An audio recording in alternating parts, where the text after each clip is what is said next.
Buenas noches. Es un placer estar aquí con todos y todas. Para hoy en Justicia Espacial tenemos un conversatorio sobre experiencias de involucramiento y co-creación.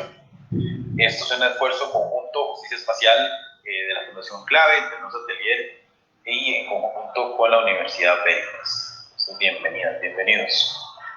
Nosotros somos sus anfitriones, su servidor, el profesor Mike Smith, conjunto en la cátedra con Alonso Gamboa, Alejandra Fernández y Cristian Álvarez, y el arquitecto Iván Delgado, que es el director de la Escuela de la Universidad Veritas, así como nuestros estudiantes. Para el día de hoy nos acompaña Sureya Segu, y les voy a leer brevemente por acá su biografía. Sureya, de México, es Low Fellow de la Universidad de Harvard, tiene una maestría en Ciencias en Arquitectura y Diseño Urbano por la Universidad de Columbia de Nueva York y arquitecta por el Instituto Tecnológico de Estudios Superiores de Monterrey. Obtuvo la beca Fulbright y la de Jóvenes Creadores del PONCA. Actualmente es miembro del Sistema Nacional de Creadores de Arte. Desde el 2019 es miembro del grupo de asesores estratégicos del secretario de la SEDATU. En 2004 funda El Cielo con Armando Hashimoto. Su trabajo ha sido seleccionado para presentarse en diversas bienales en el extranjero, publicado en medios nacionales e internacionales y exhibido en muestras como Arquitectura Mexicana Contemporánea en Australia y México en Italia. En 2013 recibió el premio CEMEX a la innovación, fue profesora de taller de proyectos en las universidades Iberoamericana, Anáhuac y Centro, en donde también impartió el módulo de políticas de vivienda de la maestría en vivienda. Ha participado en jurados y talleres nacionales e internacionales. De 2013 a 2016 trabajó en el Infonavit, en donde fue responsable de la generación e implementación de estrategias urbanas y programas de regeneración en complejos habitacionales con viviendas deterioradas y abandonadas en todo el país. El desarrollo de herramientas de medición del deterioro habitacional, investigación comparativa de las mejores prácticas internacionales, así como investigación sobre el impacto de los programas destinados a mejorar las capacidades de las comunidades en estos desarrollos. Desde el 2019, El Cielo se amplía para englobar proyectos de arquitectura, urbanismo, investigación y consultoría en desarrollo urbano, vivienda y comunidad. Bueno, Surela, bienvenida, la verdad que es un placer tenerte por acá. Ya nos habías acompañado como moderadora en nuestro panel introductorio junto a Zaida Muxi y las compañeras de Venezuela. La verdad que conversando con nuestros estudiantes, la trayectoria tuya es súper amplia y definitivamente va a servir como detonante y para poder destilar la información que estamos trabajando durante este semestre en materia de justicia espacial. Brevemente, nada más para introducir antes de darte la palabra, ustedes saben, Justicia Espacial es esta plataforma que buscamos este cruce o ecosistema de aprendizaje en que promueve agencias e intercambios entre comunidades multisectoriales a través de las disciplinas. Nos pueden accesar en nuestra página web www.justiciaespacial.com y nuestras redes sociales. Nosotros proponemos justicia, promovemos participación activa, solidaridad empática y compartimos propuestas. Para hoy lo que nos convoca en esto de experiencias de involucramiento y co-creación, siempre nos gusta dar esta introducción sobre en el contexto en el cual ahorita estamos desarrollando las conversaciones a esta altura del taller que estamos llevando con la Universidad Veritas.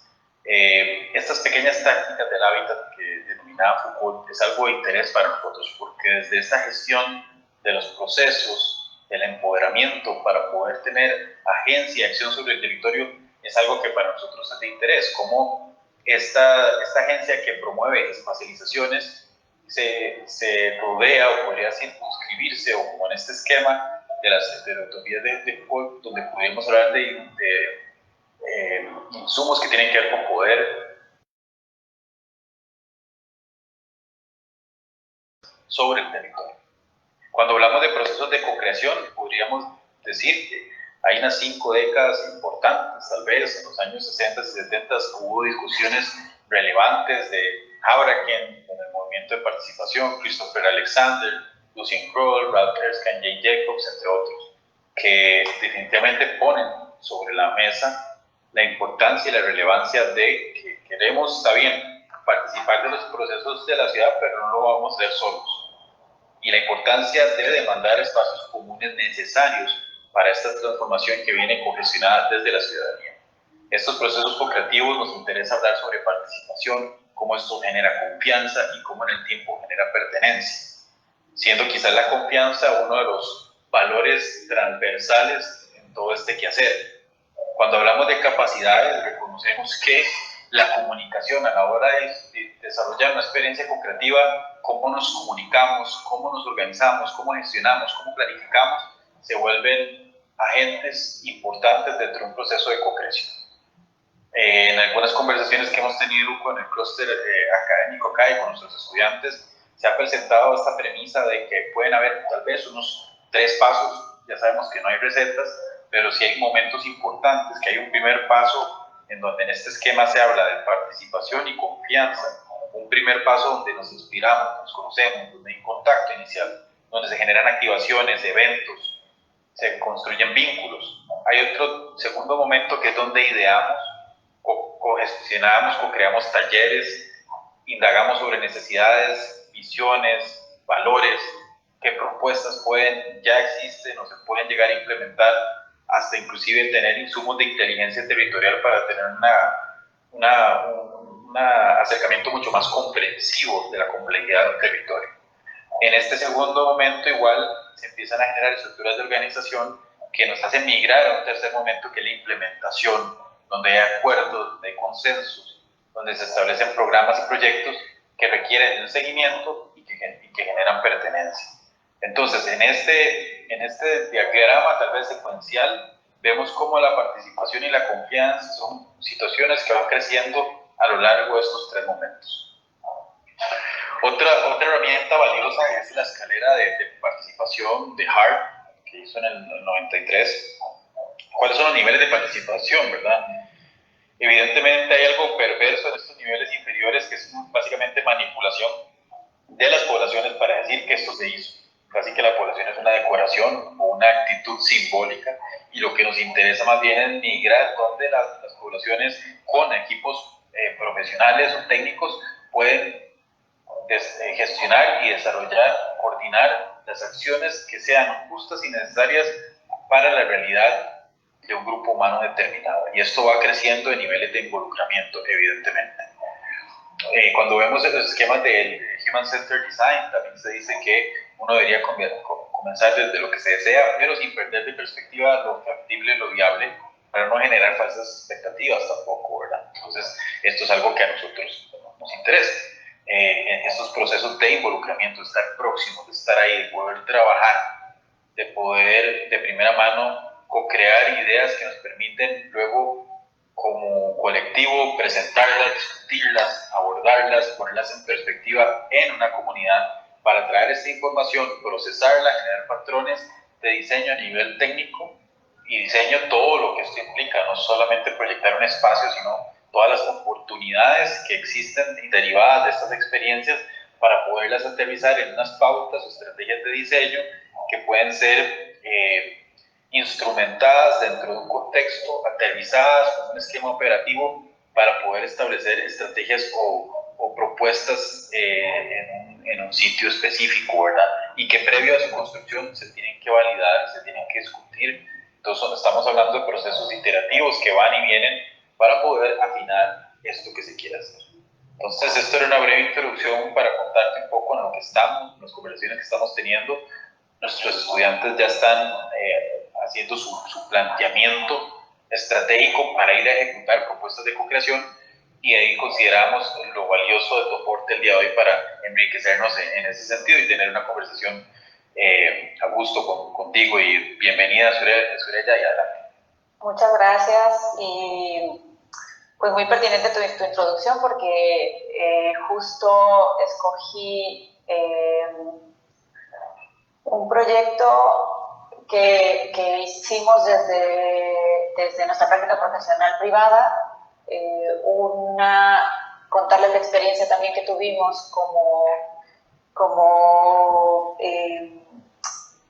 parte del Infonavit, como en lo particular yo como gerente de desarrollo urbano, y después un par de proyectos también, otra vez desde nuestra práctica profesional privada, para contarles un poco, enseñarles un espectro amplio de lo que ha sido nuestra experiencia en desarrollar proyectos participativos de diferentes escalas.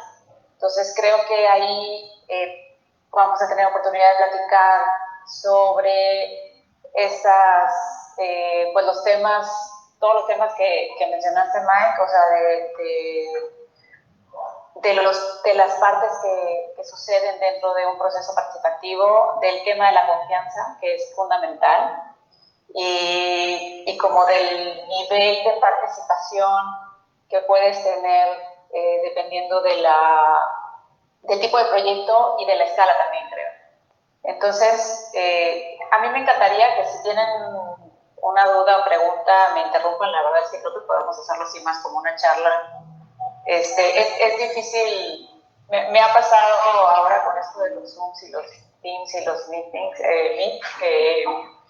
como que a mí me pasa que me siento sola, ¿no? Como que uno habla y habla y habla y está ahí, no puedes ni interactuar mucho con la gente, pero entonces creo que si tienen alguna pregunta, yo creo que estaría bueno que me detengan, que pongan ahí la manita y lo aclaramos o comentamos o andamos en algún tema. También digo, puse yo todos estos ejemplos, pero pues también si nos quedamos en uno y ahí profundizamos, no hay ningún problema, ¿no? O sea, no tenemos que ver todo lo que tengo en la presentación. Yo creo que puedo compartir, ¿verdad? La pantalla. Claro, dale. Sí. Y muchísimas gracias, por supuesto, por la invitación. Encantado, felicidades por el proyecto, que me encanta y que esperamos que vaya creciendo. Déjenme les comparto aquí.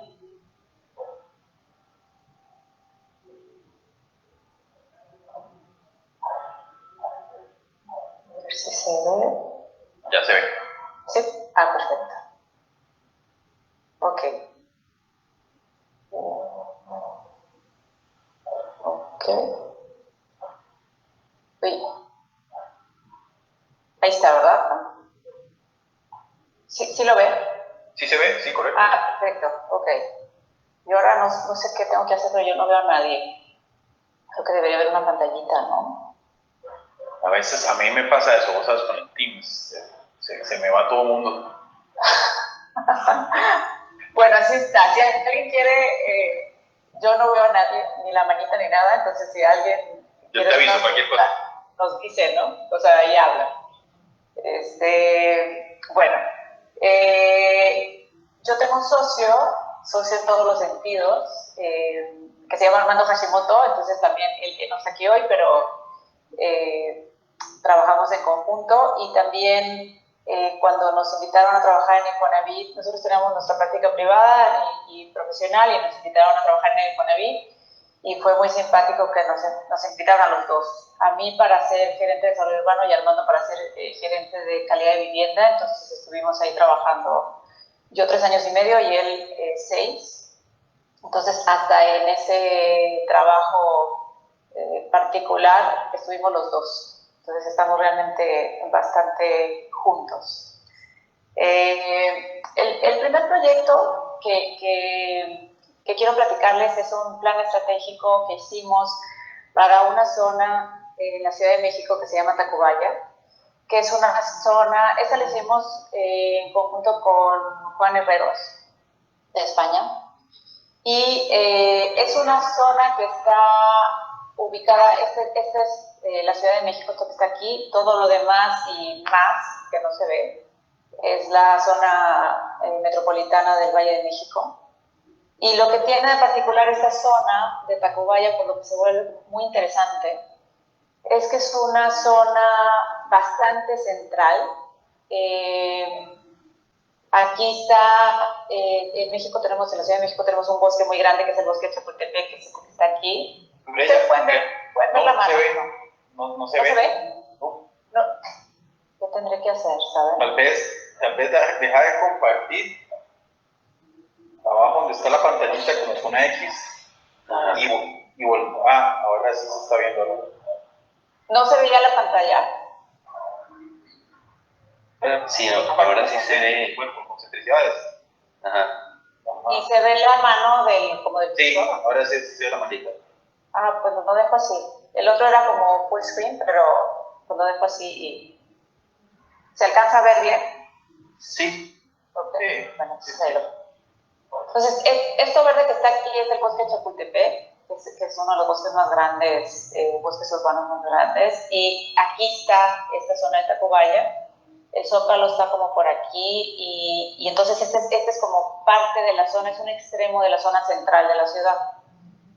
Y es una zona que es este perímetro, se ve un poquito más gris, pero es esto que está aquí, que está muy bien conectada. O sea, estas son líneas del metro, llegan 3 líneas de metro, tenemos el periférico que cruza por aquí, por un lado, avenidas principales, y también hay una red de programas que están alrededor de esto, ¿no? Como estos bosques y áreas verdes que están alrededor de la zona, pero que la zona se ha ido decayendo en las últimas, pues, más 30 décadas, ¿no? Ha habido un desarrollo importante alrededor y se ha vuelto más bien un lugar de intercambio modal, de transporte y de gente. O sea, la gente viene del sur, llega aquí, se va al poniente, se va al norte, y es más bien un tráfico de paso, que lo que ha logrado es que, sobre todo en esta zona central y sur, vaya perdiendo habitantes. Entonces, esta zona se nombró, lo conforman cuatro colonias. Sobre todo, esta zona de Tacubaya Centro es donde se localiza más el intercambio de transportes. Que aquí llega el metro y aquí llega diferentes rutas de camiones. Y esta zona es una zona de las colonias más tradicionales de esa área. Esta es otra colonia habitacional y este es otro pedacito de colonia habitacional. La alcaldía se encuentra aquí, ya que hay un bosque, un parque, perdón, bastante grande. Y lo que nos pidieron, el motivo de hacer este plan estratégico era generar un contrapeso a una herramienta que tenía la Secretaría de Desarrollo Urbano de la ciudad, que tiene todavía, se detuvo y ahora se volvió a reactivar, ha cambiado, pero que le llaman SAC, que es un sistema de acción por cooperación, en el que determinan un polígono, que precisamente es este, y en el que se hace una transferencia de potencialidades con otros terrenos hacia este lugar para desarrollar, sobre todo en vertical, desarrollos, zonas particulares o lotes particulares. Y en ese entonces, que fue en el 2017, estos rosas, en el 2016, estos lotes rosas ya estaban dentro de ese sistema. Y entonces lo que iba a suceder con esos lotes es que iban a poder crecer, a poder tener edificios de 20 pisos, que para la escala de la ciudad, en México la ciudad es bastante plana y es bastante horizontal. Entonces, de repente tener edificios de 30 pisos en zonas habitacionales, pues genera un poco de caos, y si no está ordenado, más, ¿no? Entonces, en este caso lo que la alcaldía quería es que nosotros pudiéramos generar un plan para establecer cómo desarrollar esas densidades y dónde desarrollarlas. Esta es una vista del bosque de Chapultepec, que les enseñaba que se va hasta acá atrás. Este es, creo yo que es periférico, una de las avenidas grandes que les enseñé también. Esto es como se ve las zonas donde les platicaba que era donde sucedía más el intercambio de transporte. Por aquí está una entrada al metro. Aquí se estacionan los autobuses, los camiones de rutas. Creo que ya no les dicen camiones de ruta. No sé si les dicen, bueno, hay unos lugares donde les dicen guaguas, ¿no? No sé cómo les dicen ustedes. Buses. Buses, ok. Entonces, aquí es donde se empiezan a estacionar en doble, triple fila y se hace un caos vehicular tremendo. Por ejemplo, son zonas habitacionales en la parte sur, donde les enseñé que estaba la zona habitacional más como tradicional de ahí, y están en una condición precaria impresionante. Esta es una tipología de vecindad, existe en zonas céntricas y ahí también, y tiene una pues bastante mala calidad que se quería atender también. Estas les quiero enseñar otras imágenes de la zona. Realmente hay pues caos vehicular, de instalaciones, de infraestructura, problemas de agua, problemas de inseguridad, problemas de violencia, muchos vendedores ambulantes. Hay un problema bastante grave por la falta de regulación, de orden. Este tipo de problemas, o sea, aquí hay ambulantes, pero también hay este tipo de infraestructura que hace una desconexión para los peatones, este tipo de doble barda. Realmente una zona bastante caótica, con mucho potencial. Entonces lo que empezamos a ver es que estos son pasos que existen, salidas de metro, pero también pasos para cruzar avenidas anchas con comercio. Entonces es una zona que tiene mucho potencial para desarrollarse, para mejorar y para volver a ser una zona habitacional con mucho, que puede ser una opción, sobre todo para muchas pues personas jóvenes que están buscando vivir en la ciudad. Lo que ha sucedido con la Ciudad de México y varias ciudades grandes en el país es que se ha vuelto muy caro las zonas centrales y la gente está viviendo en las periferias. Y a veces hacen 3 horas en transporte para poder llegar a su lugar de trabajo. De 3 horas en un sentido y 3 horas en el otro, ¿no? Entonces, realmente se vuelve insostenible. Este es un mercado que desafortunadamente también tiene una infraestructura que sería fácilmente renovable, pero el problema es que prácticamente el 60% está desocupado y el uso que tiene ahora es para dar servicio a la gente que pasa. Entonces, muy poco está hecho para la gente que habita y para atraer más gente a vivir a ese lugar. Este es un mapa que les enseño rápido, pero las partes rojas son los lotes baldíos que existen. Las rojas con este achurado es vivienda precaria, o sea, más que todo se localiza al sur. Y hay zonas que tienen estos edificios que son los edificios que tienen cierto valor patrimonial, pero en general los rojos es zonas donde hay mucha oportunidad para desarrollar. Eso es lo que existe ahí de equipamientos y de zonas de parques y áreas verdes. Que el problema también que existe en esta zona es que está bien conectado en un sentido, porque pues están todas estas avenidas, llega todo el transporte, pero también esas avenidas generan barreras urbanas. Entonces habría que entender cómo poder hacer una conexión entre todos estos espacios a pesar de la dificultad que existe físicamente. Decidimos o entendimos la zona como estas 1, 2, 3, 4, 5, 6 zonas, porque tenían características similares. Esta es una colonia bastante consolidada, como habitacional, con ciertos usos mixtos, más bien como de vecindad, de barrio. Y esta es otra colonia también, que se ha ido transformando un poco, está teniendo galerías y restaurantes y cafés, como transformándose a zonas como la Condesa. Los que conocen la ciudad saben que pues la Condesa, la Colonia Roma, que se vuelven como estos barrios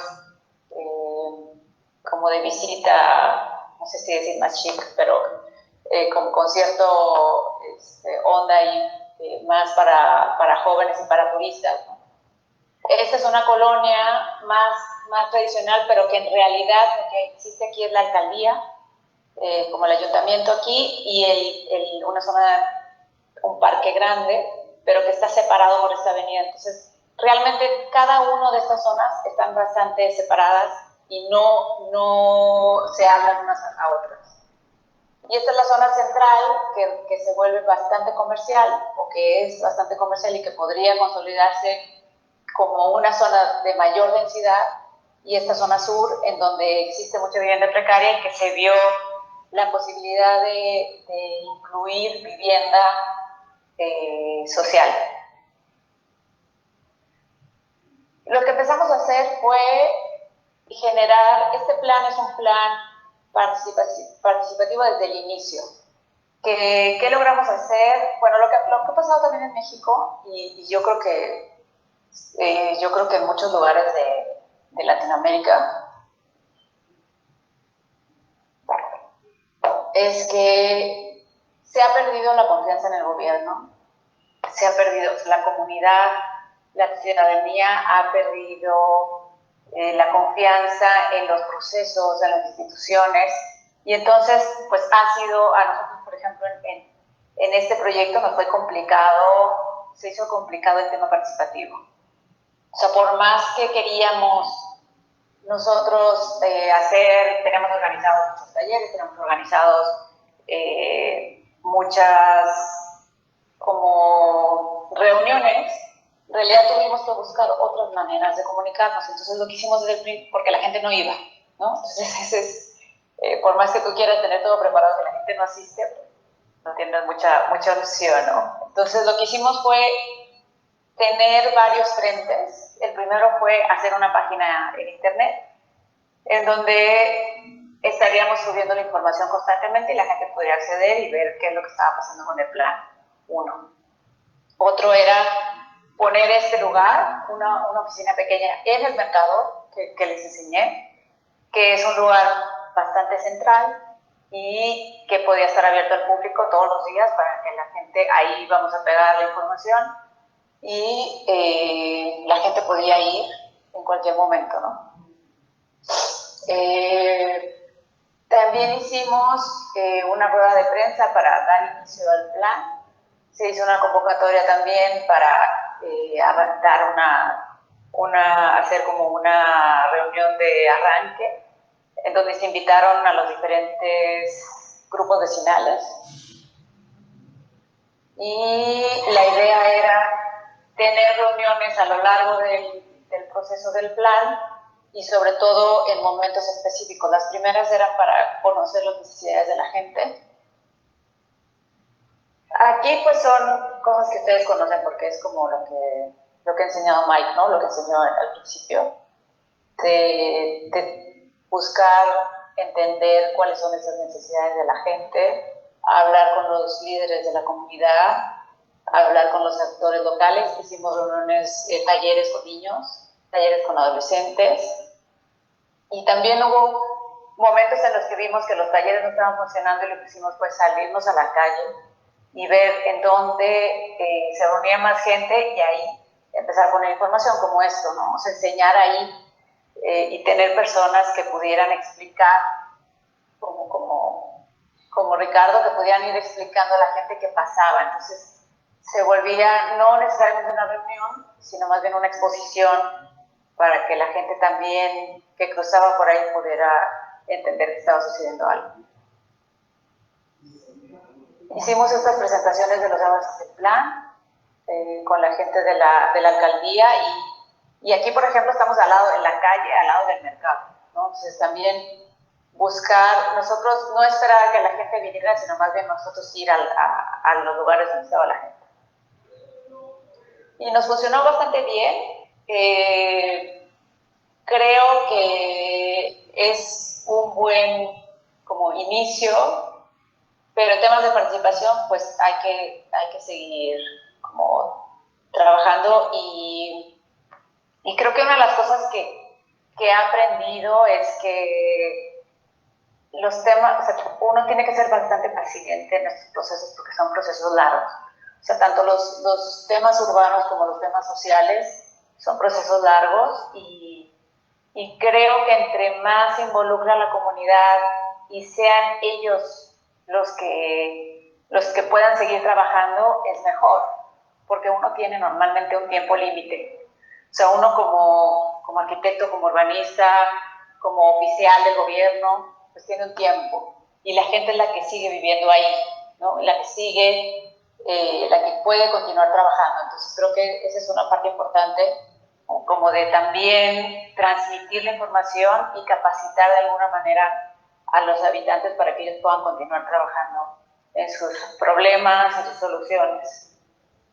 Eso es lo que propusimos. Es pues un axonométrico diagramático en donde esta es la zona que les decía de la colonia más consolidada, que es la colonia Escandón, y lo que hicimos fue proponer que la densidad sucediera en la periferia de la colonia, a lo largo de estas avenidas, para cuidar, porque los vecinos estaban muy preocupados de que de pronto les pusieran cualquier uso alrededor de sus casas. Entonces, la idea era consolidar su colonia como habitacional, con algunos usos mixtos, usos de barrio, pero la densidad sí que sucediera, pero en la periferia.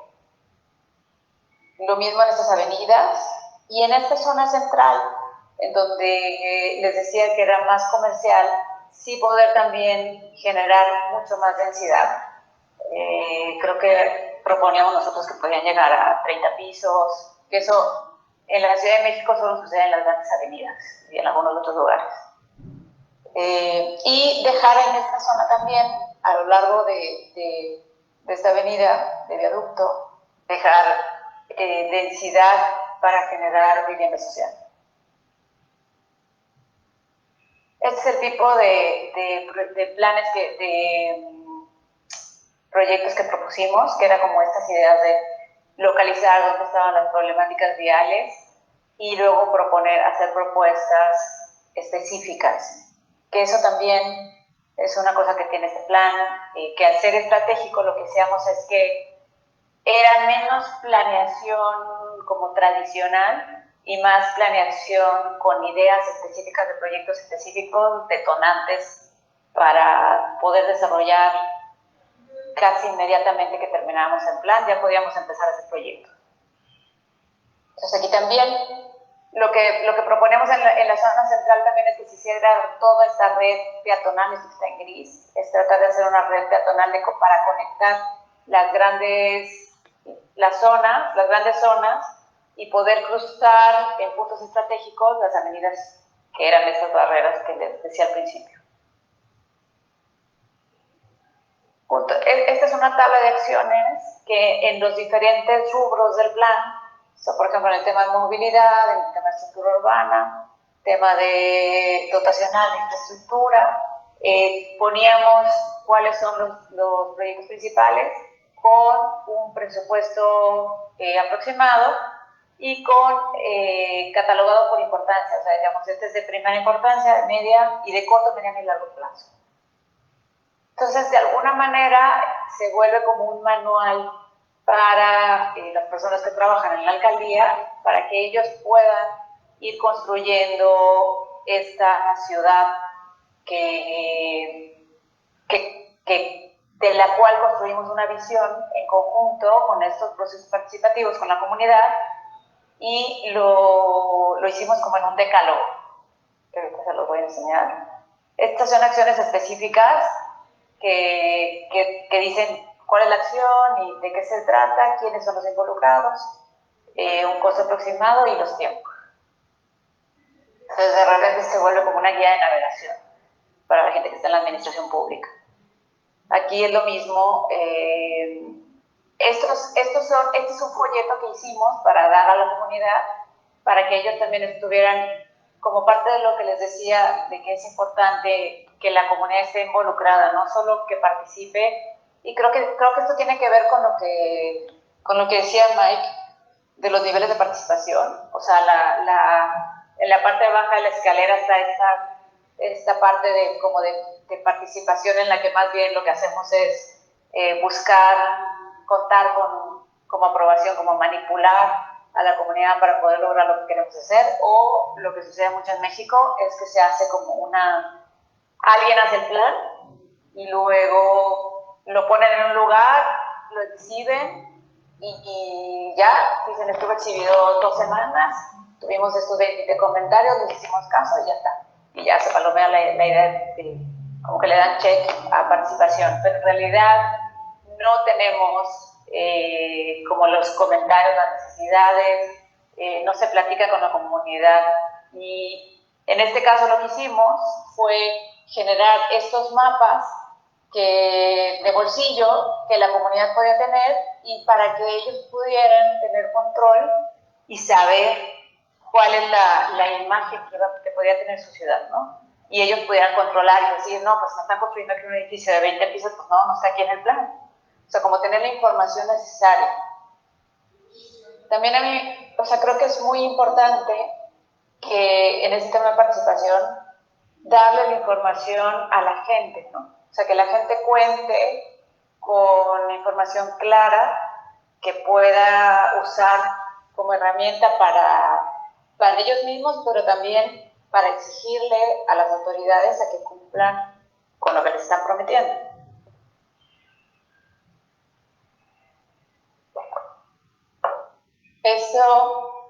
Ese mismo mapa del otro lado, ese mismo folleto tenía cómo se vería la parte de equipamiento de su zona, la parte de las conexiones peatonales, o sea, cuál es la idea de hacer una Tacubaya peatonal, una Tacubaya verde y una Tacubaya residencial.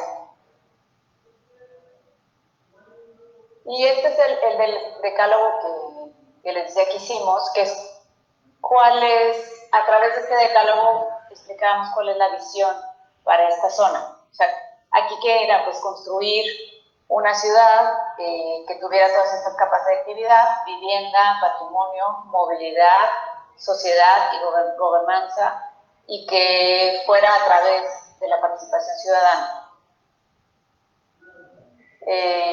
Esto es lo que les decía, que el plan establece estas acciones de todas estas rubros que les mencioné, a corto, mediano y largo plazo.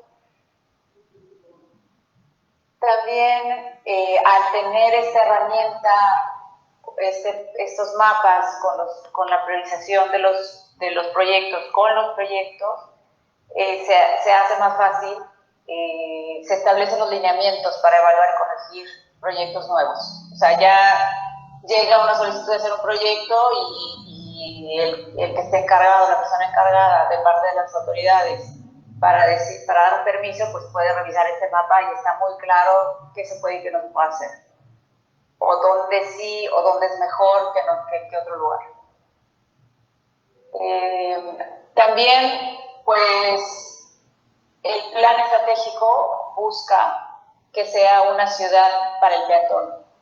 Y entonces, ¿cómo lograr transformar la ciudad que soy, el pedazo de ciudad que soy, en donde los buses son los que toman la mayor parte de las calles, y cómo empezar a transformar esto hacia otras maneras de movilidad, empezando por el peatón, pero también la bicicleta y otras maneras de moverse.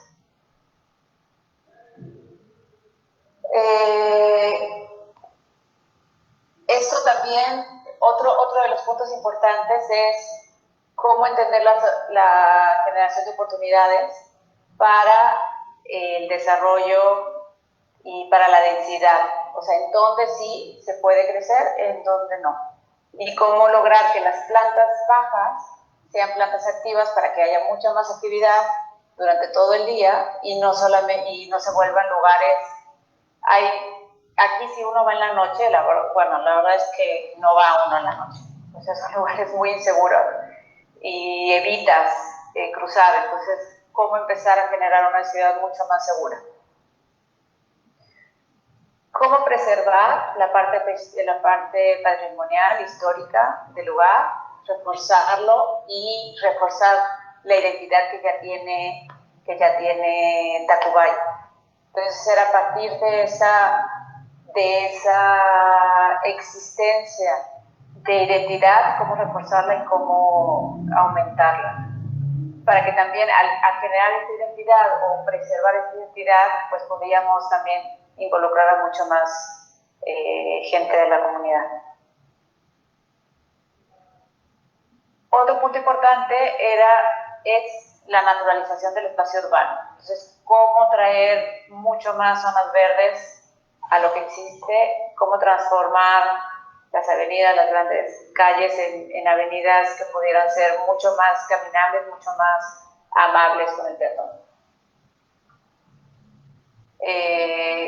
Y la idea de no, que es lo que, por lo que también nos invitaron a hacer este plan, que empezaban a surgir estos puntos independientes de torres de edificios que no tenían que ver nada ni con la calle, ni con el peatón, ni con el resto de la ciudad, y entonces generar un plan integral en donde tuviera lógica las zonas donde se pueden densificar.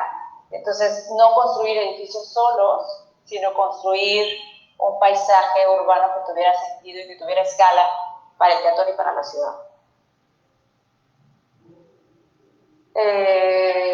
Reforzar la idea de centralidad de Tacubaya y detonar esa zona a partir del gran potencial que tiene y mantenerlo de su particularidad. Y por último, la alcaldía también quería tener un plan que pudiera ser la base para la actualización del plan parcial que tienen ellos de desarrollo patrimonial de Tacubaya.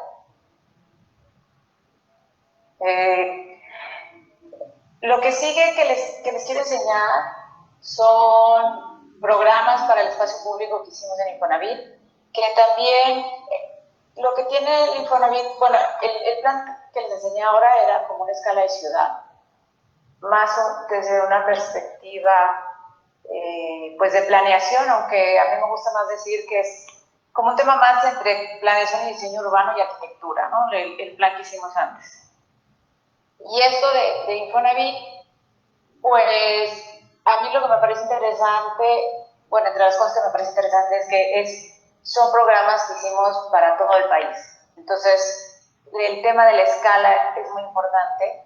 O sea, no hacíamos un parque, sino que hacíamos 100, ¿no? No hacíamos una pintura mural, sino que hacíamos 100. Entonces, ¿cómo acercarse a esta escala y cómo tratar de que fuera también como o sea, qué sería a esta escala, un tema de participación también?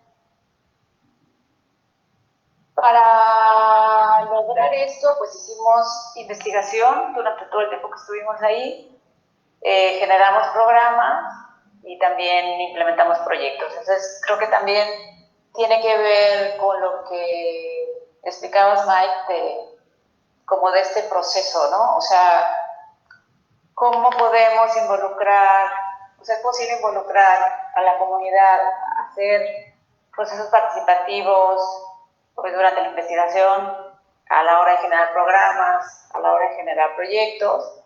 Y lo que a mí también me parece muy importante es cómo implementas todo esto, ¿no? Porque también te puedes quedar en este proceso, te puedes quedar pues, en alguno de estos puntos y al final, si no implementas, sobre todo cuando estás en temas de participación, se vuelve, para mí es importante la implementación, no es fundamental, porque es donde la gente empieza a ver cambios, empieza a sentir que su participación tiene valor, ¿no? Digo, hay otros tipos de, por ejemplo, en investigación, pues la gente participa de otra manera, pero creo que en nuestras realidades es muy importante que tengamos proyectos más concretos y que la gente lo pueda ver. Les voy a platicar son como 3 programas, que son programas de regeneración urbana que tienen diferente escala en tiempo y en alcance. Entonces, Pintemos México es un programa de pintura mural, que seguramente ya han visto en muchos países. Lo que tenía para nosotros interesante es que el arte urbano hecho por la gente se vuelve una herramienta muy potente para empezar a generar cohesión en la misma comunidad y para generar confianza. Entonces eso muy rápido, que ese es un tema pues que sobre todo desde el punto de vista pues político es es importante, porque los tiempos políticos son cortos, los tiempos, como les decía antes, los tiempos de los procesos sociales son largos y los tiempos de los procesos urbanos son largos. Entonces, creo que tener como este tipo de herramientas cortas, de alto impacto, nos ayudó mucho a poder entrar a las comunidades, generar confianza, ver cambios importantes en muy poquito tiempo. O sea, estos son proyectos que duran 3 meses a lo más, o sea, a veces en 2 meses ya está. Creo que sí tienen una participación, o sea, que la participación ciudadana aquí es fundamental. Si la gente no participa, no sucede. Entonces es como muy clara la importancia y el impacto que tiene el trabajo de cada uno. Entonces creo que eso para mí es muy poderoso. En un plan, por ejemplo, pues al final el resultado es que ven dibujos, lo cual también es un poco, es difícil como de relacionarse con esta idea que la gente se tiene que imaginar algo, ¿no? A pesar, por ejemplo, de tener taxonométrico, de tener que les enseñé y de explicar y de platicar, ver esto, por ejemplo, lo que están viendo en la pantalla, pues es muy claro y muy contundente, ¿no? Lo que hacíamos aquí también era tener talleres participativos con la gente y no solo hablar del tema como del arte urbano, sino hablar de sus problemas. Entonces sí hablábamos de sus necesidades y ellos nos contaban pues qué lugares había de inseguridad, cuáles eran los lugares donde había graffiti, y teníamos 2 programas, que uno era pintura de fachada de casas. Ellos podían decidir si la comunidad prefería pintar la fachada de sus casas o si querían hacer un mural. Y también ellos decidían el tema del mural. Entonces, por ejemplo, aquí por lo que se ve es un tema como más religioso, pero también nos tocó hacer en comunidades donde la inseguridad es más alta, pues por ejemplo, si se acababan de matar a un chico o acaban de matar a una chica, o sea, cosas así bastante fuertes, la pintura se volvía como pues no nada más como para recordar a esta persona, pero también como para pues un poco expresar pues, los sentimientos de impotencia, los sentimientos de preocupación, y de repente el tema del mural se volvía esta idea de inseguridad, de queja y de dolor que sucedía en la comunidad. Entonces también era una manera de encauzar estas cosas que compartía la comunidad.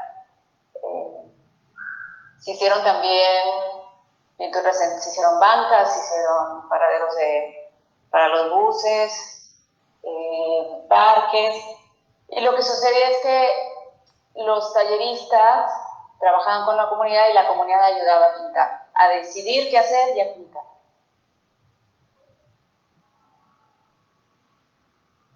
Hubo otros lugares en donde se invitaron artistas de arte urbano reconocidos internacionalmente, que también lo que generó eso y muchos de la misma comunidad, que pues querían salir y que ya están en otros lugares que tienen murales en Europa, en Estados Unidos, etcétera, y que regresaban a la comunidad a hacer estos murales. Entonces también sucedía que la gente, y sobre todo los chavos, lo que tratábamos de hacer era de incluir a todos los chavos que hacían graffiti para que ellos mismos fueran también los que pintaban y los que, al ser parte de este proceso, cuidaban ellos que estos murales se preservaran. Porque si no haces eso, empiezas a tener los murales y de repente al día siguiente ya está todo grafiteado, porque estás invadiendo un terreno una zona que aunque formalmente o legalmente no es de ellos, pues ellos se lo tienen apropiado por usos y costumbres, ¿no? O a la fuerza. Pero entonces la idea era, a través de esos ejercicios, incluir a la mayor cantidad de personas en este proceso.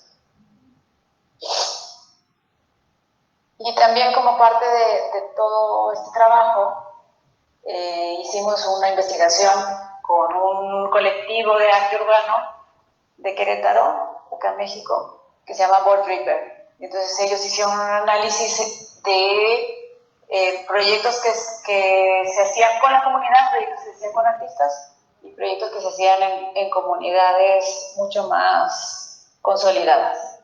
Y al final lo que vimos es que el mayor impacto o el impacto más positivo que se tiene en arte urbano es cuando la mayor cantidad de gente de la comunidad participa.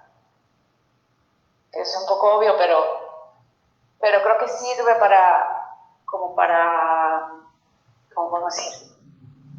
Como para establecer el argumento de que no porque uno llegue, y sobre todo desde el punto de vista de la autoridad, llegue y pinte un mural o pinte algo, porque uno piensa que está muy bien, va a ayudar a mejorar la situación de la comunidad.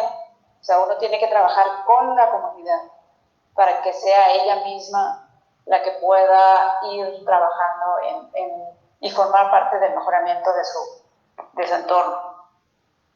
Esta rehabilitación física ya son proyectos que tienen que ver con espacios públicos y ya son proyectos más largos, o sea que nos llevaban 6 meses, pero por ejemplo en esta foto podemos ver al fondo está un mural.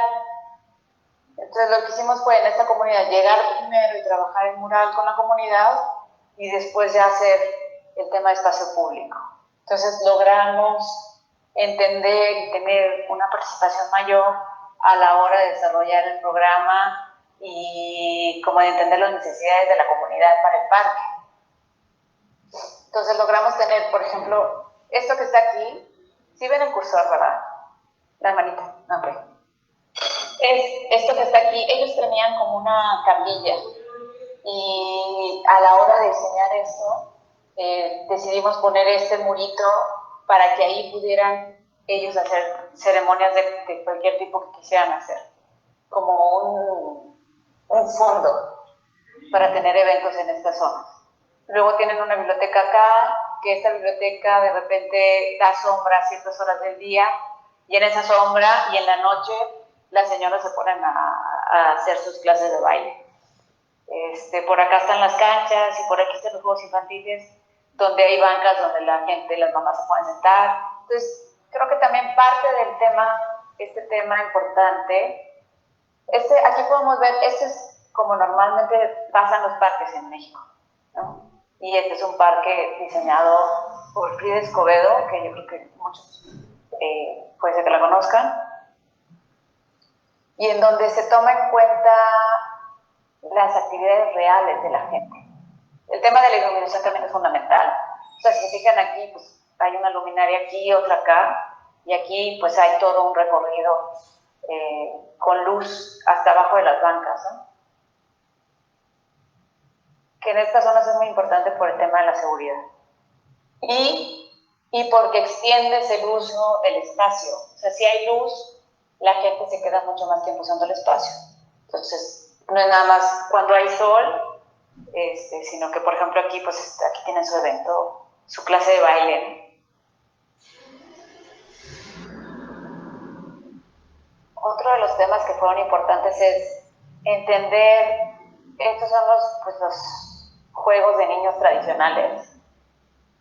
Y lo que les pedíamos a los arquitectos es que hicieran juegos, o sea, que pensaran que al hacer estos proyectos tenían que durar 20, 30, 40 años con cero mantenimiento y con uso rudo. Entonces, por ejemplo, empiezan a surgir este tipo de juegos que son muy fáciles de mantener, o bueno, más bien que no necesitan mantenimiento y que son bastante resistentes. Esta es otra lista. Y lo que nos parecía muy importante era ver que una vez, desde que ya se estaba terminando la obra, ya la gente empieza a usar el parque. Entonces, esa es como la mejor respuesta que puedes tener, ¿no? Esta es una biblioteca aquí arriba. Esta es de Fernanda Canales. Y pues tratamos de que tuviera vegetación. La vegetación es un tema importante porque en zonas donde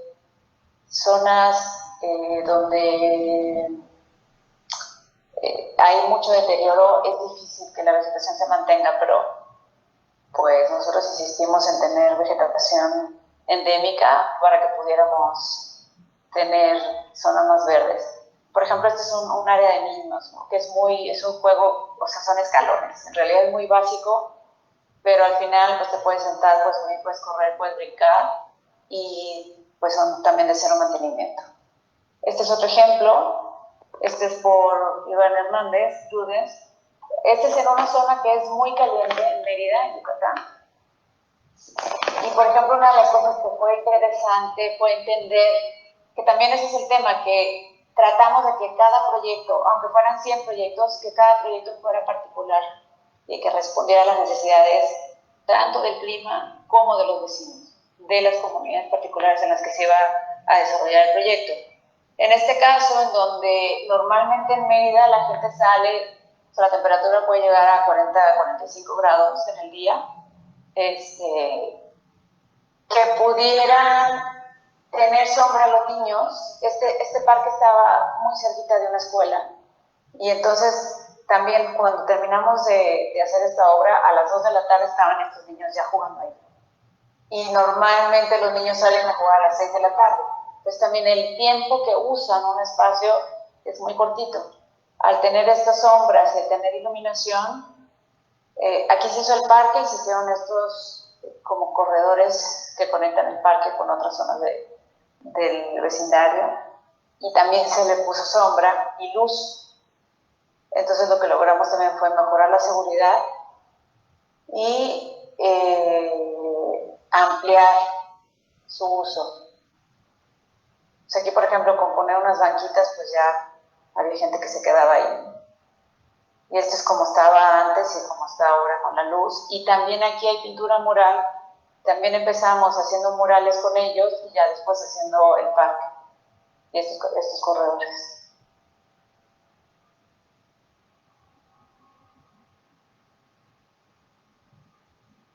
Y aquí, aunque están estos juegos como más básicos, incluimos los juegos que les enseñé con cubiertos y también hicimos esta cancha y pues funcionó bastante bien.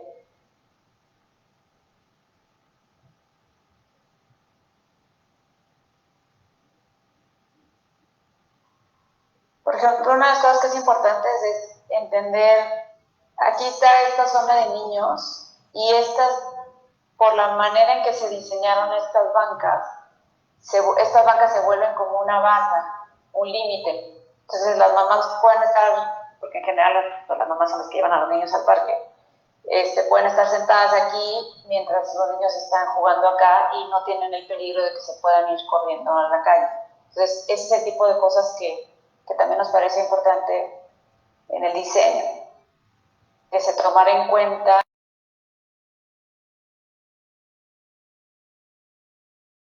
en el espacio. Este es otro, te los paso rápido, pero también este era el parque. O sea, realmente pues es un pedazo de tierra, ¿no?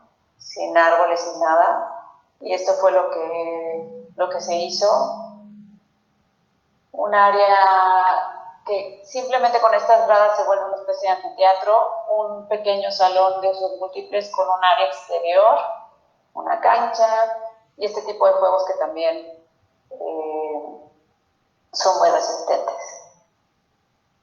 A ver, aquí lo que hicimos fue, hay un problema de vivienda abandonada muy grande que ha sucedido en las últimas décadas en México y que necesitamos atender también dentro del Infonavit.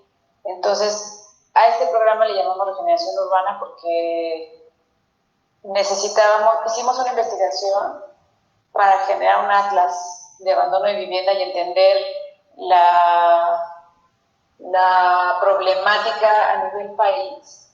Y lo que encontramos, bueno, de acuerdo al INEGI, que es el Instituto de Geografía y Estadística de México, en el 2010, y creo que acaba de salir el nuevo censo, pero todavía no están todos los números publicados, pero decían que había un problema de 5 millones de viviendas desocupadas, entre abandonadas, entre las que no se usan y entre las que, o sea, no están habitadas. Pero pues, si comparamos eso con el déficit de 9 millones, pues como que no entendemos qué está pasando en el país, ¿no? Porque hay 5 millones desocupadas y necesitamos 9 millones y no se están como contraponiendo esta información y tratando de resolver el problema de vivienda que existe. Y entonces, pues decidimos mapear e investigar dónde estaba la problemática de estas viviendas. Entonces, esto es lo que sucede en muchas zonas periféricas de las ciudades grandes y sobre todo en las ciudades fronterizas del norte, que tenemos a veces desarrollos de vivienda con 20% de abandono o más. Y lo que hicimos aquí rápidamente, el ejercicio para la generación fue hacer un plan maestro, pues hacer un levantamiento, por ejemplo, esta es una colonia, un desarrollo habitacional, aquí no tengo las viviendas, pero creo que eran como 18,000 viviendas y el 20% abandonado. Todo lo rojo son las viviendas abandonadas. Y está en el borde de la ciudad, o sea, normalmente son desarrollos que están en la periferia de la ciudad, que están muy desconectados, muy aislados. Y igualmente con trabajo participativo, en tratar de entender cuáles son esas necesidades, hacer un plan maestro, hacer proyectos específicos, encontrando cuáles son los que tienen el mayor impacto y de desarrollar esos proyectos, ¿no? Entonces, por ejemplo, este fue un proyecto de un parque también en esa zona, como para empezar a hacer una red de espacios públicos que se pudieran conectar y que pudieran tener un lugar o una manera de caminar más segura, lugares donde la gente se pudiera reunir y pudieran empezar a hablar de sus cosas y reunirse de manera segura para empezar a mejorar la cohesión social y construir una comunidad, porque en estas zonas también es difícil que la gente se conozca y poder de ahí empezar a construir otro tipo de proyectos. Pero entonces empezamos por el espacio público también en estas zonas. Y luego enseñarles nada más unos proyectos que hicimos ya en nuestra práctica, otra vez volviendo a la práctica privada nuestra, profesional, de un proyecto que está haciendo la nueva administración. En México la administración cambió en el 2018, entonces yo salí en el 2016 y luego ahí fue cuando apliqué a Low Fellowship y me fui en el 2017. En ese inter fue cuando trabajamos en el plan parcial, en el plan estratégico de Tacubaya. Y Armando terminó en el 2018 su trabajo en el Infonavit. Y entonces, pues yo regresé a México, Armando terminó el Infonavit y empezamos a hacer como proyectos después de esta experiencia en el gobierno y después de esta experiencia como de entender a nivel país cuáles son las necesidades que existen en el tema de vivienda y en el tema de espacio público, y pues nos involucramos en este proyecto que tiene el gobierno, la administración actual federal, que son mejoramientos urbanos en zonas pues que han sido como muy marginadas de todos los programas federales y estatales. Entonces, por ejemplo, este es un espacio, un terreno en el borde de una ciudad, es una ciudad fronteriza con Estados Unidos, y que esta zona normalmente, pues esto también se supone que son unas canchas, pues no hay nada, ¿no? Cuando nos dijeron, van a hacer una rehabilitación de una cancha, pues no, perdón, pero solo hay tierra ahí, ¿no? Entonces, esto es lo que la gente tiene como espacio público. Entonces, lo que hicimos fue generar otra vez, a nosotros nos parece que es fundamental tener espacios de reunión, espacios donde la gente pueda tener eventos, donde se puedan, si se puede hacer conciertos, bailes, lo que sea, pero que pueda ser una cosa mucho más social y cultural. Esta es una cancha techada porque es una zona bastante extrema en el clima, o sea, es muy caluroso, es una cancha techada. Y al final, pues no pudimos realmente supervisar esta obra y no tenemos, sucedió también el tema de la pandemia y entonces ha sido como complicado ir. Lo único que tenemos, bueno, una de las cosas que hicimos fue, había una gran incertidumbre en cuanto al presupuesto, o sea, nos estuvieron cambiando mucho. Entonces lo que decidimos hacer fue, esta es la cancha techada, esta es una cancha de fútbol rápido y una cancha para niños de fútbol también, y no había mucho dinero, entonces lo que hicimos fue generar estos círculos en donde pusimos diferentes programas. Por ejemplo, estos círculos naranjas eran zonas de picnic, estos círculos eran zonas de juegos infantiles, de cierto tipo de juego. Este es el lugar en donde se podía reunir la gente, y lo que podíamos hacer era que en cuanto nos dijeran, no, pues tienes 100 o 200 o 300 pesos para construir, lo que fuera, pues dejar todos esos círculos o quitar círculos o agregar más círculos. Entonces era como una manera de hacer un programa flexible y que también pudiera ser replicable en otras zonas. Y al final pues nos mandaron esta foto, que pues ahí más o menos quedó el proyecto, pero porque nosotros no estaba incluido el tema de la supervisión, sino que ya como era un tema, es un programa federal, pues lo hicieron bastante, como ya más bien controlado por ellos.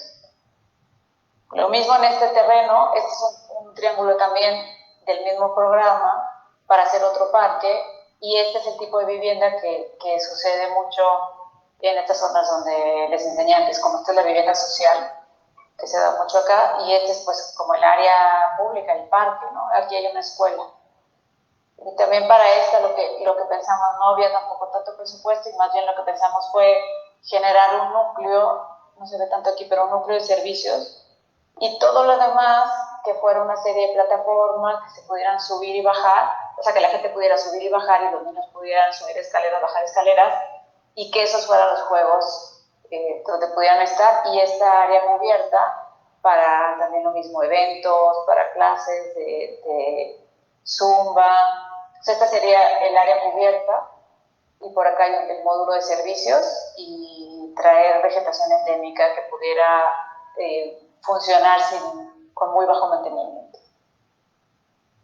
Y lo último ya es nada más enseñarles nuestra participación en la Bienal de Arquitectura y Urbanismo de Seúl, solamente para, creo que, hablar del tema de la importancia de comunicar estas cosas, no solo dentro de la comunidad arquitectónica y urbana, sino también tratar de ampliar estas cosas a la comunidad en general.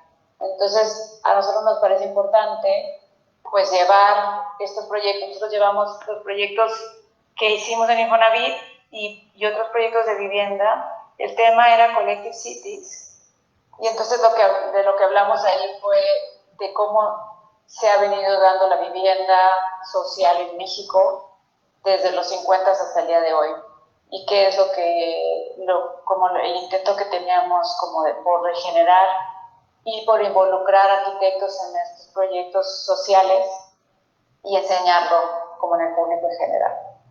Entonces hicimos estas cajas de luz en donde enseñábamos los diferentes proyectos, y llevamos estas fotografías de un fotógrafo mexicano que se llama Jorge Taboada, que se ha dedicado a fotografiar estos paisajes de vivienda social, vivienda unifamiliar social que existen en México, así por conjuntos de 20,000 viviendas, 15,000 viviendas en las periferias de las ciudades. Y estos son los paneles, y pues de cierta manera esto también es como una manera de participación, ¿no? O sea, nos parece importante el tema no sé si decir educación, pero como de informar a la comunidad o de poder traducir todos estos esfuerzos arquitectónicos y urbanos a un lenguaje que pueda ser entendido por la comunidad en general y que pueda generar preguntas, que puedan generar dudas, que pueda generar, ¿cómo podemos decir? Como generar conciencia de la problemática que existe y también, pues, lo que hemos visto, la experiencia que hemos tenido, por ejemplo, en este tema de la Bienal es, pues, darnos cuenta que el sur global compartimos muchísimas de estas cosas, ¿no? O sea, la necesidad de vivienda, las problemáticas de vivienda, las problemáticas de espacio público, las problemáticas de sociales, son bastante similares, más que con la zona norte, con el hemisferio norte, con el hemisferio sur. Entonces también cómo podemos ver entre nosotros soluciones, oportunidades de cambiar y de buscar paradigmas que sean más acorde a nuestras condiciones. Generalmente, bueno, lo que ha sucedido en México es que siempre volteamos al norte, particularmente porque estamos pegados a Estados Unidos, para ver qué soluciones tienen ellos, qué soluciones están haciendo y tratar de implementarlas acá, pero realmente no funcionan. O sea, ciudades donde, como en México, que el 70% son ciudades informales, pues no podemos pretender generar ciudades parecidas a las europeas o a las americanas, ¿no? Bueno, ni queremos como los americanos, pero o sea, necesitamos empezar a generar otro tipo de ciudad. Y ya, para cerrar, nada más quería, pues, mencionar estos 5 puntos que me parecen importantes, que el primero es, pues, generar una visión, o sea, ¿qué visión tenemos para la ciudad? ¿Cuál es la visión? O sea, antes de hablar de procesos participativos, pues tenemos que tener una visión como un objetivo de hacia dónde queremos ir. Tratar de que todos los procesos que hagamos, de la escala que sea, puedan ser también lo más participativo posible. Y este tema como de educación ciudadana y urbana me parece fundamental, de diferentes maneras, o sea, a partir de puede ser con la participación ciudadana, con estos temas más académicos y estos eventos como la Bienal de Arquitectura y de Urbanismo. También hacer planeación y estrategia a corto, mediano y largo plazo, que creo que tiene que ver con el tema de implementar y pues buscar maneras de intentar, que es también lo que platicamos. Y ya, pues muchas gracias. No sé si ahora sí tengan... Muchas gracias, Surya. No, buenísimo, buenísimo. Muchas gracias por compartirnos tanta información y tan valiosa. O sea, yo siento que me voy a atrever nada más a hacer un par de reflexiones y dejaría como el espacio abierto para poder intercambiar contigo. Yo creo que estás tocando cosas fundamentales a la hora de que hablamos de justicia espacial. Yo siento que esta idea de partida que nos habla sobre cómo la ciudadanía ha perdido la confianza en los procesos y en las instituciones, definitivamente es algo que tiene que ser de nuestro interés y bajo el cual la ciudadanía tiene que sentirse parte de, tener agencia y provocar estas estructuras de confianza que surjan, ¿verdad? Y que crezcan, que se articulen. Aquí hay una reflexión bonita también, desde mi experiencia aquí en Costa Rica, donde pasa exactamente lo mismo, pero cuando uno va a las instituciones del Estado, uno se encuentra gente trabajando ahí, funcionarias súper apasionados, que tienen mucho tiempo estar en puestos y ahí están en la trinchera, a pesar de todos los vicios que ya conocemos. Entonces, yo no diría que la lucha por una institucionalidad que verdaderamente funcione esté perdida. Hay gente muy talentosa trabajando en las instituciones, es nada más saber buscar, pero creo que también a la ciudadanía nos toca proponer. Entonces, yo siento que ahí hay un reto súper bonito. Por otro lado, Y quizá, perdón, sí. Y yo creo que ahí a la ciudadanía proponer, y quizá nosotros como arquitectos y urbanistas, ser un poco los interlocutores, ¿no? A veces entre el gobierno y la ciudadanía. Creo que ese es un rol importante. Totalmente, y ahí es donde me lleva conozco de primera mano lo que nos presentaste hoy, y conozco también personas de las cuales han podido trabajar con estos programas, y me llama mucho la atención. Voy a poner un poquito de picor, de picante a este asunto, pero me llama muchísimo la atención, y esto creo que lo hablamos allá en Boston, sobre la propuesta de ustedes, que vos, hermanos, estuvieron trabajando, de implementar proyectos, así que políticas, que permitieran generar una gran sombrilla para que muchas personas, oficinas, puedan participar de esto. Me parece que es lo más importante, lo más relevante, y lo que genera oportunidades, como hicieron en la Bienal de Seúl, de comunicarlo de manera adecuada, que no se trata del esfuerzo colectivo que viene gestionado desde estructuras. Vamos a ver, no es como que queramos jerarquizar todo, pero esa jerarquía sí es importante, porque tiene sentido más en una escala como la que tiene México, ¿verdad?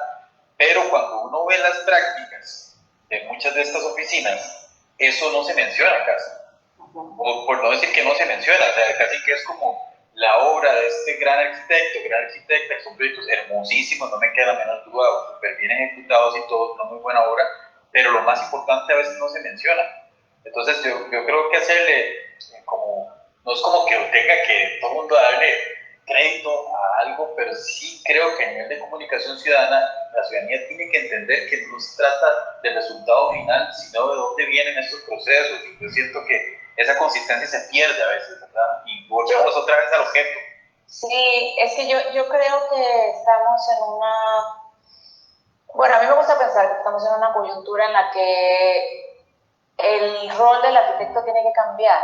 O sea, el arquitecto como estrella, como el creador de solo este objeto, se tiene que ampliar. O sea, no podemos no podemos ya seguir haciendo solamente mi casa o mis edificios de oficinas o mi parque sino que tenemos que, y sobre todo si nos interesa el tema participativo, tenemos que incluir a más gente, tenemos que entender que la construcción de ciudad es un proceso colectivo, o sea que no, y un poco lo que hablábamos también con Saida la otra vez, ¿no? Que no, en realidad no lo hace una sola persona, o sea, el arquitecto es el que se lleva como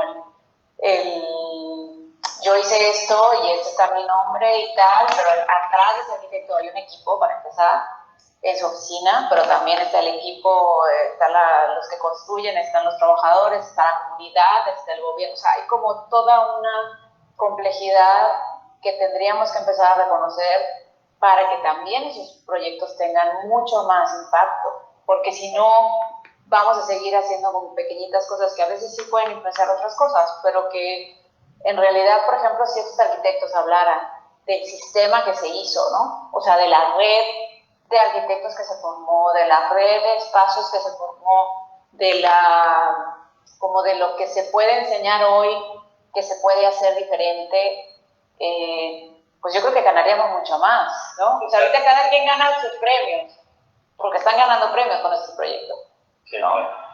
Pero creo que, por ejemplo, el gobierno hoy, pues a lo mejor si toda la comunidad de arquitectos hablara de ese sistema, pues a lo mejor sería más fácil que el nuevo gobierno continuara trabajando así, ¿no? No tuviera que reinventar otra manera de hacer proyectos, otra manera de hacer, y que pues se pierda ese impacto que se logró, ¿no? Entonces, sí, o sea, totalmente de acuerdo en que la visión colectiva, o sea, carecemos de la visión colectiva, ¿no? Que al final es este tema más de largo plazo.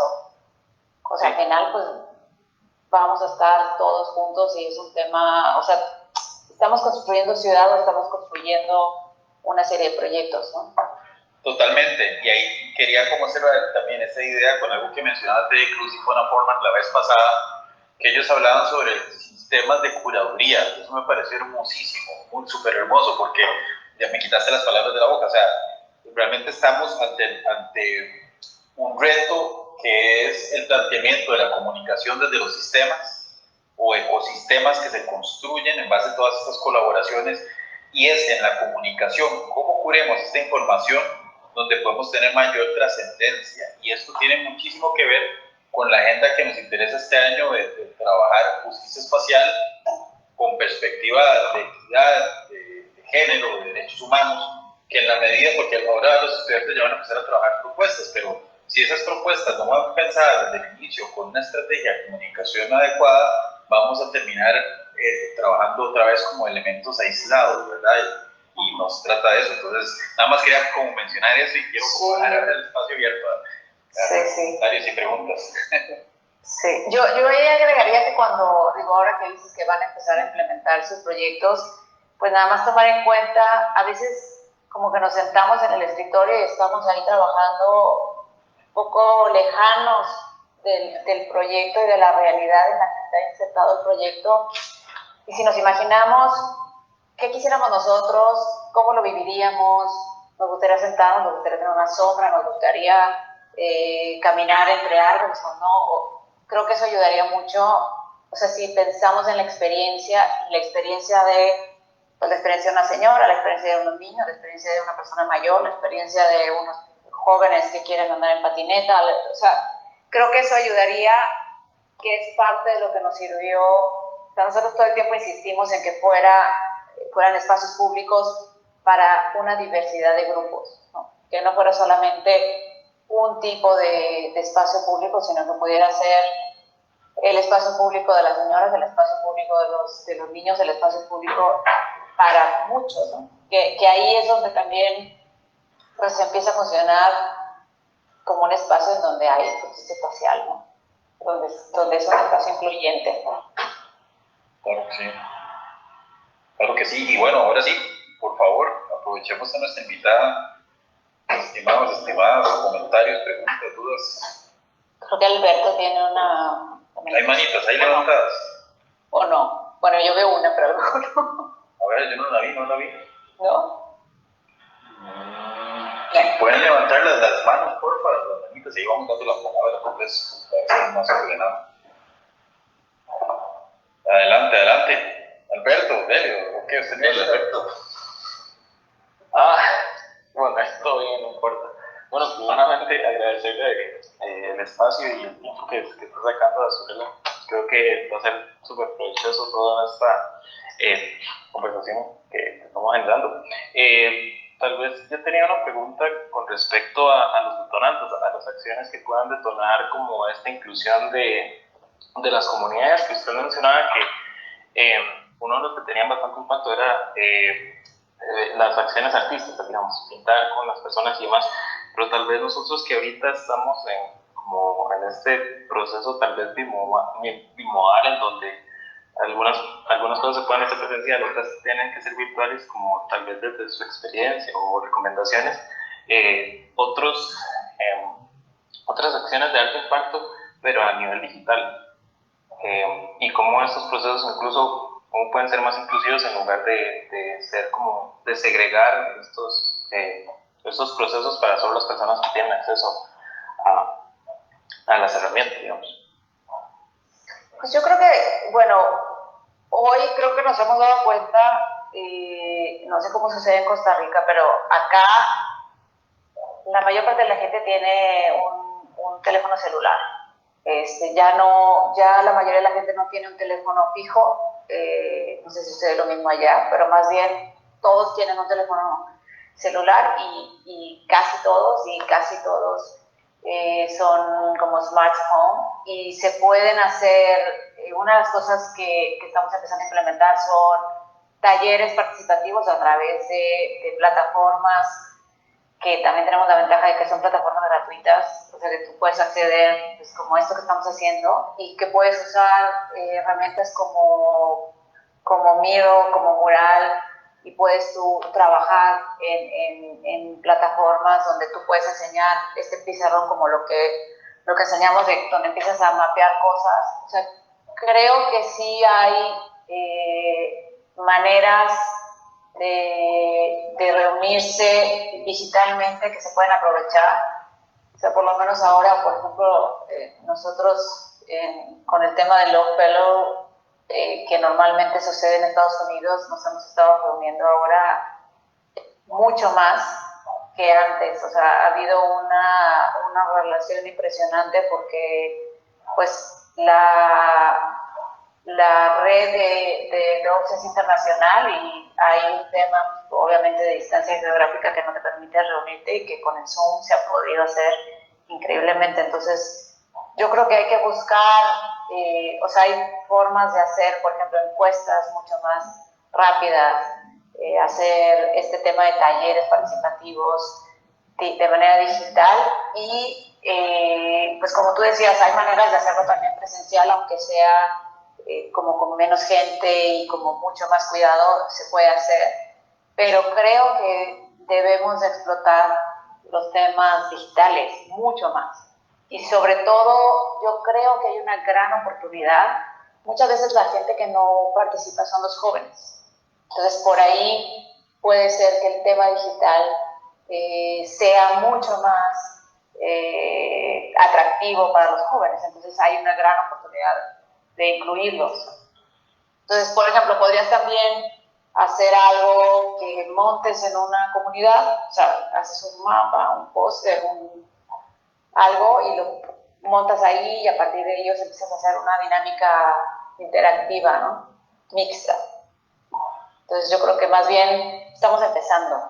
O sea, no te podría dar todas las soluciones, pero creo que más bien yo creo que tú más bien podrías investigar mucho más que nosotros, cómo usar esas herramientas, pero creo que hay una gran oportunidad hoy.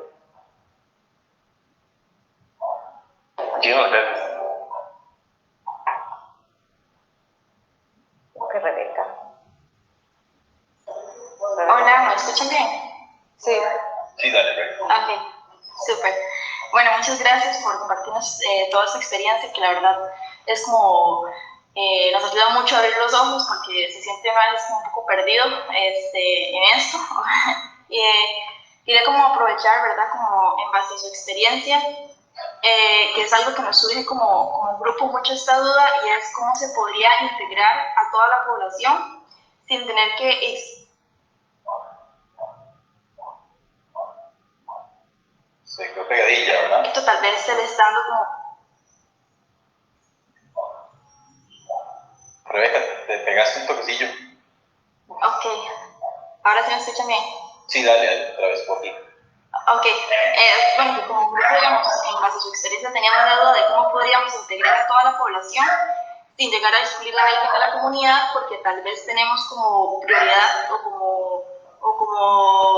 sí, las mujeres, digamos, al ser un grupo que tal vez está más vulnerable, pero que obviamente eso no excluye a nadie porque estamos hablando de género y que el género tal vez no solo incluye a la mujer. Pues yo creo que, bueno, yo creo que de entrada no hay que frustrarse porque, como yo decía, los procesos participativos son largos, complejos y no necesariamente todos quieren participar. Entonces, yo sí creo que hay que buscar diferentes maneras de llegarle a la gente para que podamos tener diferentes perspectivas y diferentes grupos, ¿no? Entonces, de pronto, un domingo te reúnes tratas de buscar a las señoras que a veces son las que tienen más presencia en la comunidad en cuanto a querer hacer cambios y en cuanto a tener como la energía de estar moviendo cosas, sobre todo porque son las que pues muchas veces se preocupan por la comunidad en la que están sus hijos, ¿no? Pues a lo mejor organizas un evento para los niños chiquitos y entonces las mamás pueden estar tranquilas, o sea, como pensar un poco cuál es la dinámica en la que cada persona en general podría participar. Pues, por ejemplo, el tema de las mujeres, a mí me parece que es fundamental generar un espacio seguro en donde ellas puedan hablar y estar ahí, y siempre hay esta preocupación de tienen que ir con los niños, o sea, no los van a dejar. Entonces, si puedes generar a lo mejor unas dinámicas para los niños, o sea, ya tienes preparado este tema y las señoras están ahí y a lo mejor también va a haber, acá diríamos tacos, tacos o tortas o sea, algo que también pueda haber como unos snacks ahí en la reunión, pues empiezas a generar como este espacio en donde sí pueden ir y tendría que ser un espacio que no sea rígido. Por otro lado, a los chicos, o sea, adolescentes, pues necesitarías tener otro perfil para ellos, a lo mejor es tema de talleres de pintura o con alguien o alguna actividad que pueda hacer, a lo mejor organizan acá, dirían una cascarita, no sé cómo dicen allá, pero hacen un futbolito, o sea, agarran encuentran un lugar y se reúnen ahí y se ponen o hacen un baile, no sé qué es lo que hagan como los más chavos, ¿no? Pero o sea, te tienes que adaptar a lo que están haciendo, porque si no, pues va a ser aburridísimo. O sea, creo que a todos nos pasa, ¿no? Entonces, como sí tener actividades separadas, yo sí creo que habría que separarlos, porque las grandes asambleas en donde va todo el mundo, pues casi tú vas a explicar algo, pero no hay una interacción. Tiene que ser una cosa como mucho más íntima, en donde sí se preste a que tú puedas hablar con la gente. Y yo creo que es un tema de prueba. O sea, hay cosas o sea, nosotros hicimos el primer taller ese de Tacubaya y fueron 3 personas. O sea, y les hablamos a los líderes de cada colonia y avisamos y mandamos folletos y dijimos que estaba el evento, hicimos el tal. Y no fue nadie, o sea, 3 personas, pues es prácticamente nadie, ¿no? Entonces, por eso tuvimos que salir a la calle. Dijimos, ok, la gente no viene, pues la gente pasa por aquí, pues pongámonos ahí, ¿no? Entonces, como que estar un poco, yo creo que ser creativos, flexibles y pensar o sea, cuáles son los grupos a los que quieres llegar. Y yo sí diría que tratar de llegar a todos los grupos. No sé si responde tu pregunta, pero... No, sí, no hay... sí, gracias.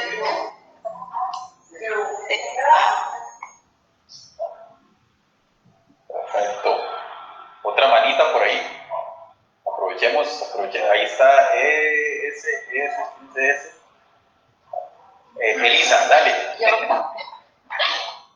Bueno, también muchísimas gracias por la charla, fue súper interesante y me preguntaba cómo poder crear un taller participativo entre 2 comunidades que tal vez no tengan comunicación y que se han intentado desvincular, aunque geográficamente son lo mismo y son vecinas. Se necesitan para progresar, pero más bien sienten que separadas tal vez más adelante. ¿Cómo poder crear una comunicación? Yo creo que los eventos ayudan. O sea, a nosotros nos sirvió, el tema del arte mural nos sirvió porque de pronto, para empezar, empezaban con talleres en donde la gente platicaba sus experiencias y de pronto ahí los vecinos se pueden dar cuenta que comparten muchas cosas, que piensan que no. O sea, que comparten muchas problemáticas, que comparten necesidades, también como experiencia. Y por otra parte, por ejemplo, yo tengo una amiga acá que trabaja con chavos banda, no sé cómo les dicen allá, pero son como gangs, ¿no? Son chavos que tienen estos grupos, muchas veces violentos, pero muchas veces no son tan violentos como uno cree. Entonces, esta amiga trabaja con ellos y lo que hace es que organiza partidos de fútbol, en donde están muy claras las reglas y muy claro lo que tiene que hacer cada quien, y a través del deporte ella ha logrado que empiece a haber comunicación entre ellos.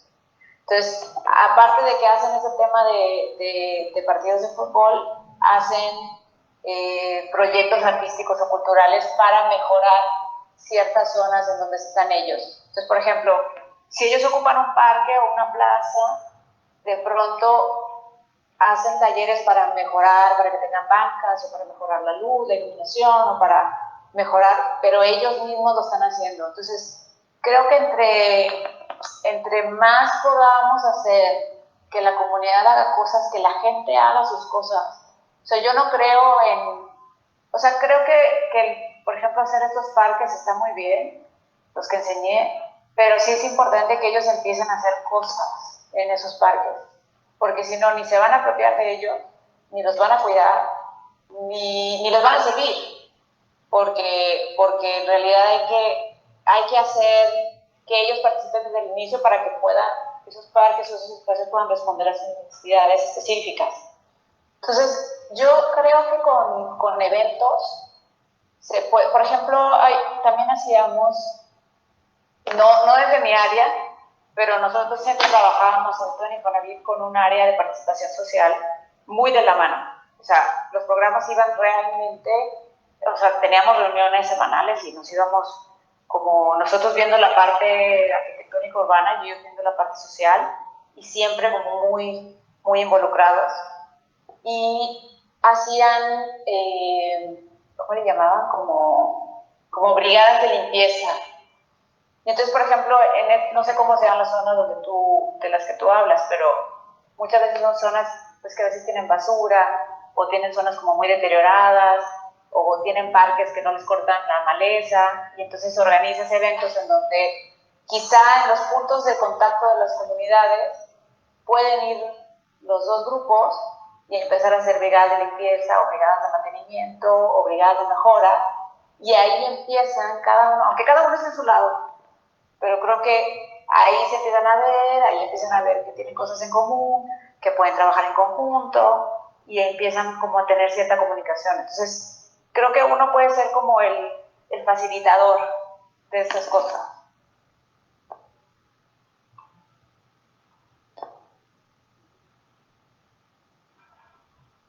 Perfecto.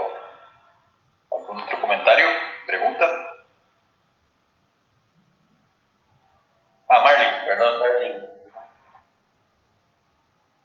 Bueno, buenas noches. Primero que todo, muchas gracias por la información tan valiosa que nos están compartiendo, y me disculpo por no poder entender acá, pues se me está acordando un poquito, entonces es para no dificultar más la red. Sí, tenía la consulta más que todo asociada a la pregunta que estaba haciendo Rebeca, de cómo podemos incentivar a que la mayor cantidad de personas tal vez pueda participar en estos talleres, porque si bien se comentaba incluso durante la conferencia, muchas veces personas ya tal vez se encuentran un poco desanimadas tal vez de participar en estos eventos. Entonces, bueno, nosotros hemos estado pensando en varias estrategias, incluso hemos estado pensando también en promocionarnos por redes sociales, o también generar como kits, digamos, de premios para las personas que vayan a participar, pero no sabemos qué otras alternativas usted también nos podría recomendar, porque bueno, nosotros lo que teníamos en mente que es que como estamos trabajando en una zona vulnerable, y tal vez, digamos, económicamente están ahorita atravesando una situación difícil por el COVID y demás, entonces queríamos tal vez como generar canastas de alimentos, digamos, para la gente que vaya a participar, para poder atraer tal vez a la mayor cantidad de personas, pero no sabemos qué otras recomendaciones podríamos recibir para poder atraer a la mayor cantidad de personas, o qué puede ser, o qué contraproducente puede ser las decisiones que estamos pensando. Yo creo que está bien. O sea, habría que entender primero para qué los quieres reunir, o sea, qué es lo que quieres lograr y qué es lo que estás buscando, ¿no? Que esté muy claro. O sea, creo que una de las cosas que uno tiene que tener en cuenta es que no puede tampoco hacerles perder tiempo. O sea, tienen que ir a algo que realmente les vaya a generar un impacto positivo, y no nada más como cualquier reunión. O sea, si voy a hacer una reunión que en realidad la información que les voy a dar se la puedo dar en un folleto, pues les doy el folleto. O sea, como que realmente pensar que para muchas personas de la comunidad en donde son zonas vulnerables, hay gente que trabaja, que tiene 2 trabajos o tiene 3, o sea, se levanta quizás a las 4 de la mañana y termina todos sus trabajos del día a las 10 de la noche o a las 11 de la noche, y reunirse realmente es un tiempo muy complicado que, o sea, realmente uno tiene que dedicarle tiempo a planear qué es lo que va a hacer. Yo creo que el apoyarlos con despensas o con comida, etcétera, yo creo que está bien, pero creo que más que eso, bueno, yo lo que he aprendido es que necesitamos pensar cuál es el proceso, o sea, para qué nos estamos reuniendo, cuál va a ser el proceso que va a seguir, qué es lo que yo voy a hacer, o sea, me estoy reuniendo porque quiero saber qué necesitan, pero a lo mejor hay una encuesta que puedo hacer por teléfono en donde me contestan las necesidades, o puedo mandar unas encuestas, o puedo, y a lo mejor es más rápido. ¿Y qué voy a hacer? O sea, ¿qué voy a hacer con esa reunión, sobre todo hoy? ¿Y qué van a ver ellos pronto? O sea, ellos van a ver algo, van a ver el resultado de ese esfuerzo de ellos, lo van a ver en algo, porque va a mejorar su banqueta, o porque va a mejorar su fachada, o porque va a mejorar la seguridad y tal, o porque va a mejorar... Yo lo que he visto es que si podemos dar ciertas respuestas rápidas, que no tiene que ser una gran cosa, pero por ejemplo una reunión en donde de pronto todos, incluyéndonos nosotros, ayudamos a limpiar un parque, un día, y ahí sucede esa reunión, y limpiamos el parque, y de pronto al final del día tienen un lugar donde pueden estar, es mucho más potente que solamente reunirnos en un taller. Entonces, como yo sugiero que haya algún resultado visible pronto, y que no, yo creo que no nos tenemos que preocupar de que vayan todos o vaya muchísima gente, porque creo que a veces estas cosas son, no creo, estoy convencida que estas cosas son contagiosas. O sea, si de repente hay un taller que nos enfocamos en que funcione bien y funciona, se va a correr la voz de que está funcionando y que hay que ir a esas cosas, porque sí tienen un impacto positivo en la comunidad. Muchas gracias. De nada. Yo quiero subrayar esto último que mencionaste, porque de ahí la importancia de meterle cabeza a lo que queremos hacer.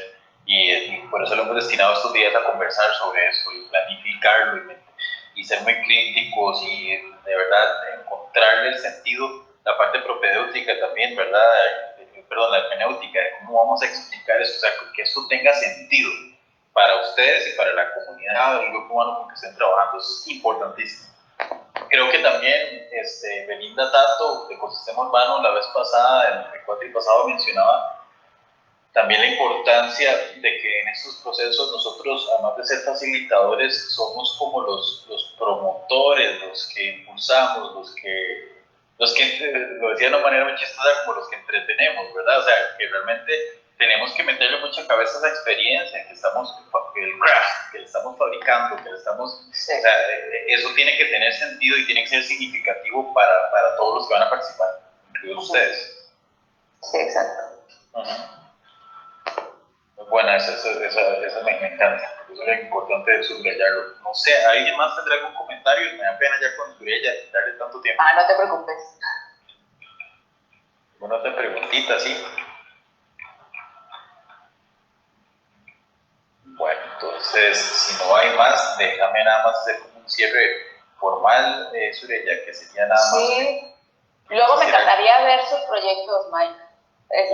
La verdad es que desconozco el programa, me encantaría conocerlo y luego si haces jurados, pues yo encantada. Justo ya te iba a marcar, como no,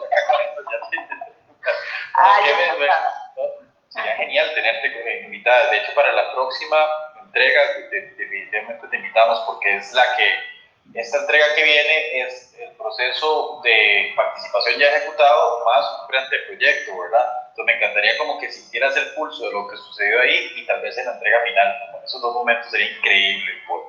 Sí, encantado. No, genial, no, nosotros encantadísimos. Y más bien déjame hacerte nada más formalmente entregarte este certificado de la plataforma, ¿verdad? Que dice Universidad Veritas entrega el certificado a Surella Segu por su participación en el conversatorio de experiencias de involucramiento y concreción organizado por la plataforma Música Espacial. Lo firmamos mi persona y el director de la Escuela de Arquitectura. Surella, de verdad, muchísimas gracias y te tomamos la palabra. Sería muy valioso para nosotros esa retroalimentación que nos puedas brindar en estos procesos y un abrazo.